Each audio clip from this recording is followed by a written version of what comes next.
Les États-Unis d'Amérique commencent à traiter les demandes d'asile des Blancs sud-africains. Évidemment, c'est très positif. Les traitements ont commencé. Plus de 30 candidats ont été approuvés après des entretiens directs avec des officiers et responsables américains. Les États-Unis d'Amérique disent qu'ils continueront à financer la santé publique en Ouganda. Selon l'ambassadeur américain. C'est très intéressant. Je crois que c'est très... Il y a une leçon très forte ici dans la vie.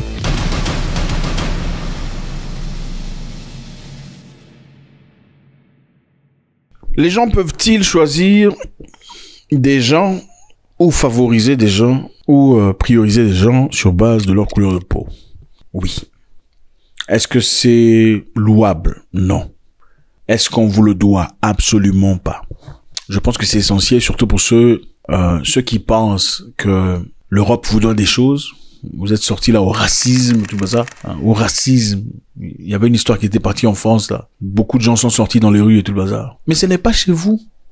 Oh, Black Lives Matter. Ce n'est pas chez vous. Chez vous, c'est en Afrique. C'est là-bas qu'il faut aller faire Black Lives Matter. Quand ça s'est passé en Ukraine, beaucoup de personnes s'y sont fâchées, disant comment ça se fait que l'Europe rejette les Africains. Pendant ce temps, ils favorisent les Ukrainiens. Pourquoi l'Europe rejette les Africains? C'est inacceptable, hein? C'est injuste, mais on accepte les Ukrainiens. Évidemment, en Grande-Bretagne, beaucoup d'Ukrainiens ont été situés, on les a placés dans des maisons d'ailleurs d'accueil. Et toute personne britannique qui acceptait les Ukrainiens chez lui à la maison recevait des subventions du gouvernement, n'est-ce pas? Les gens ont fait de l'argent, hein. Moi je connais des gens qui sont fait de l'argent. Ils ont reçu de l'argent du gouvernement parce qu'ils ont accepté des Ukrainiens à la maison.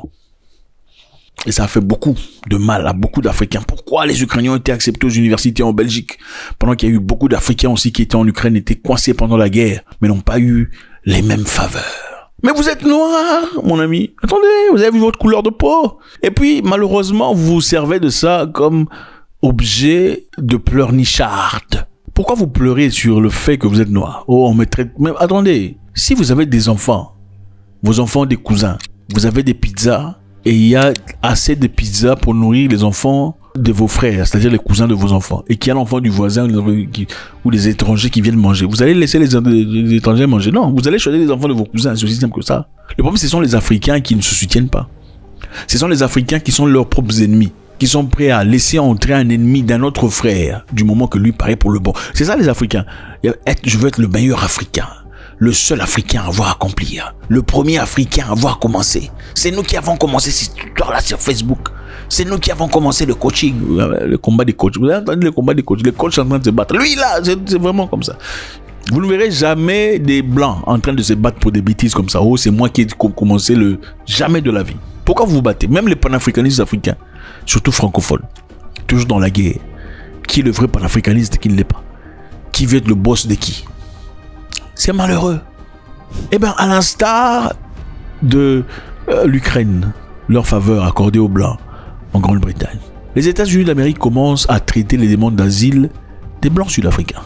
Évidemment, c'est très positif. Les traitements ont commencé. Plus de 30 candidats ont été approuvés après des entretiens directs avec des officiers et responsables américains. Bravo. Il faut taper les mains, non? Il faut taper les mains. Il faut pas être méchant. Taper les mains pour eux. Il faut taper les mains. Voilà. 30 Sud-Africains blancs ont été acceptés candidats. C'est fast track. Fast track, c'est-à-dire accéléré, programme accéléré. Il n'y a pas de programme accéléré. Il n'y a pas de chichi. Il n'y a pas de tout ça là. Donc ça va, ça passe. Pourquoi? Parce qu'évidemment, les Blancs s'étaient fâchés, les agriculteurs blancs sud-africains qui demandent l'asile aux États-Unis dû à une crainte liée au conflit foncier et la hausse de la criminalité et la discrimination raciale perçue comme principale raison de leur demande d'asile. Y a-t-il le crime en Afrique du Sud? Il y en a beaucoup. Qui est auteur du crime en Afrique du Sud? Qui est auteur du crime en Afrique du Sud? La grande majorité, les Noirs. Oui, les Noirs. Écoutez, les crimes dont vous voyez à la télévision là, ça se passe en Afrique du Sud. Dans beaucoup de pays africains, là, les gens sont des poltrons. En Afrique du Sud, tu pars avec l'argent, l'argent sort de la banque. J'ai vu ça dans un pays, la République bananière. L'argent quitte la banque. Et ça part comme ça sans escorte. Mais j'étais étonné. Il dit, ces gens sont des aventuriers. Pendant qu'il y a des gens qui souffrent, vendent des beignets dans les rues. L'argent passe comme ça en Afrique du Sud. Mais attendez, ce sont des Kalachnikov qui vont sortir. Vous serez choqués. La criminalité en Afrique du Sud, c'est les Noirs. On va faire très, très rapidement dans cette histoire. Mais je pense qu'il est essentiel, il y a beaucoup de leçons à tirer de cette histoire. Le blanc soutiendra toujours le blanc par rapport à n'importe qui. Il y a quelque temps ici, Donald Trump chassait des gens. Il y a même 2 jours ici, il a chassé un petit enfant là avec le cancer. Je l'ai dit dès le premier jour. Entrer illégalement aux États-Unis est un crime. Choisir d'avoir un enfant citoyen américain en sachant que vous êtes illégalement aux États-Unis, c'est vous qui vous êtes mis dans cette situation. C'est votre famille qui est dans cette situation. Eh bien, nous avons simplement expulsé les enfants avec leurs mères qui ont demandé à ce qu'ils partent avec eux. Ils n'ont pas été expulsés. Nous ne séparons pas les citoyens américains. Ce sont les parents qui ont pris cette décision, pas le gouvernement américain. Un petit enfant là, en plein traitement, on l'a renvoyé chez lui à la maison parce qu'il n'est pas de la couleur dont il faut. Évidemment, il faut le dire. Mais au même moment, en Afrique du Sud, c'est différent. Les Blancs sud-africains accusent le gouvernement sud-africain de racisme et d'un racialisme généralisé. C'est-à-dire ils sont aujourd'hui sujets du racisme, d'une discrimination d'après eux. On se poserait la question de savoir pourquoi. Ils disent que le gouvernement sud-africain, évidemment, veut retirer les terres des Blancs des forces. Je vous rappelle que les Blancs sud-africains possèdent 73% des terres. Et ils ne sont que moins de 8% de la population. 73% des terres sud-africaines arables appartiennent aux Blancs. Et ils sont moins de 8%. Le gouvernement sud-africain voulait récupérer quelques terres. Dans quel objectif? Parce qu'il s'est dit, il y a beaucoup de gens qui ont des terres qui n'ont jamais été travaillées. Il n'y a jamais eu d'investissement dans ces terres. Donc, il n'y a absolument aucun sens qu'il y ait une personne en possession d'un terrain plus grand que 12 terrains de football, mais n'a jamais fait de changement, n'a jamais investi là-dessus. On pourrait quand même prendre cette terre et l'attribuer, la louer peut-être dans des projets du gouvernement qui vont bénéficier à tout le monde, tels que création des hôpitaux, création des écoles. Les Blancs ont refusé. Et c'est Elon Musk qui est parti accuser auprès de Trump, disant, écoute, les choses se passent là-bas, les Blancs sont en train de souffrir. Il a aussi dit qu'il y avait un génocide qui s'est passé en Afrique du Sud. La question qui se pose est très simple. Est-ce que vous pensez que les États-Unis d'Amérique, s'il y avait génocide en Afrique du Sud, ils ne seraient pas au courant? Avec leur capacité de renseignement et d'intelligentsia, ils ne seraient pas au courant? Bien sûr qu'ils le savent. Ils savent exactement ce qui se passe. Ils savent qu'il n'y a pas de génocide, comme on le dit. Donc c'est la définition du génocide. Ils le savent, mais il est important de protéger l'intérêt des Blancs. C'est comme ça qu'ils le font. Il faut protéger les intérêts des Blancs. Ils ont menacé l'Afrique du Sud des sanctions. The leadership is doing some terrible things, horrible things. So that's under investigation right now. We'll make a determination, and until such time as we find out what South Africa is doing, they're taking away land, they're confiscating land. Ils ont coupé la transmission de USAID. Ils ont coupé PEPFAR. PEPFAR, c'est quoi? PEPFAR, c'est évidemment un programme essentiel, un programme sanitaire qui permet à aider beaucoup de pays de tiers-monde, vos républiques bananières là, tout ça, certainement le vôtre aussi. Vous recevez des médicaments, des antirétroviraux venant des États-Unis pour permettre à ce que ceux-là qui sont parmi vous de pouvoir vivre. Sans cela, ça devient très compliqué. C'est à partir de là, je pense que l'Afrique du Sud a compris, il est essentiel de se libérer. Alors, un candidat agriculteur sud-africain a dit, dans l'anonymat, les personnes de l'ambassade étaient exceptionnellement amicales. J'ai pu sentir qu'ils avaient de l'empathie. Évidemment, les personnes de l'ambassade, le personnel, étaient exceptionnellement amicales. Et j'ai pu sentir qu'ils avaient de l'empathie.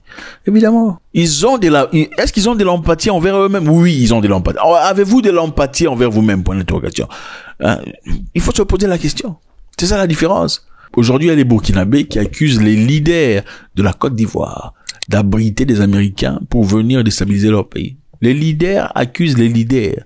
C'est toujours les Africains. C'est incroyable. Vous ne verrez jamais un Canadien se plaindre qu'il y a un monsieur qui... Jamais à l'égard des États-Unis. Ce n'est pas possible.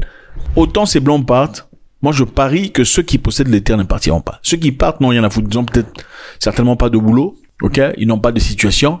Ils veulent partir aux États-Unis d'Amérique, se replacer. Parce que le gouvernement américain se servira de tous ses moyens pour les établir, leur donner de terres et des financements pour commencer une vie.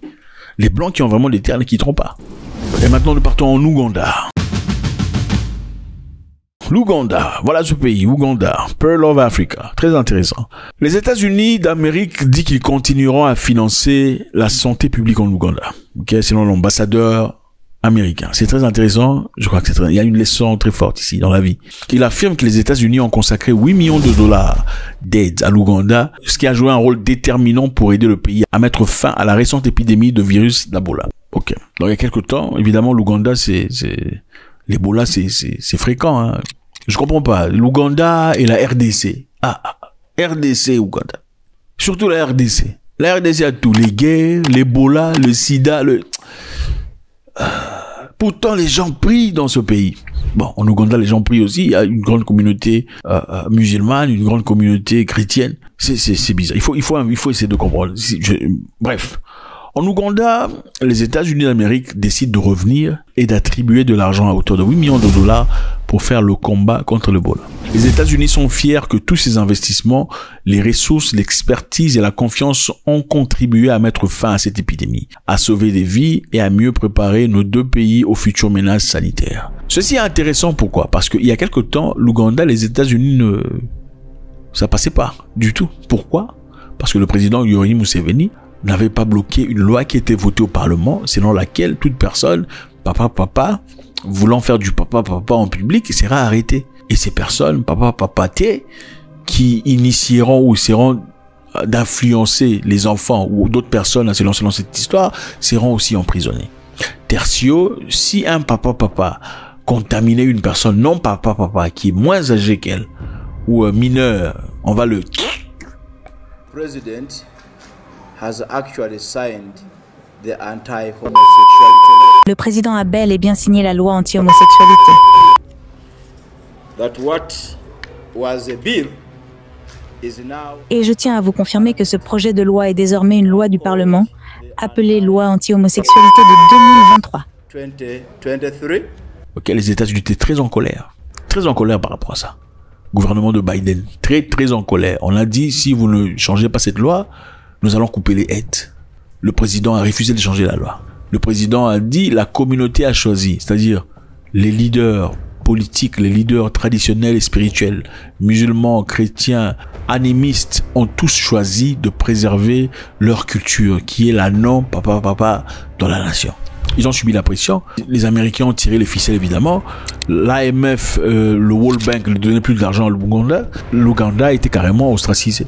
Mais le président, parce que c'est un orgueilleux, à cause de son sentiment militaire, l'orgueil positif, il a dit, bon, puisque vous faites ça, moi je vais en Russie. Il a pris l'avion le même jour et est parti en Russie. Tu vas faire quoi en Russie? Je vais juste dire bonjour. Il a dit, nous n'avons pas besoin d'eux. Nous n'avons pas besoin d'aide. En Ouganda, nous avons tout. Ouais, dans la vie, il faut avoir la fierté. C'est très important. Oh, tu es orgueilleux. L'orgueil est bien. Regarde, il y a l'orgueil et l'orgueil mal placé.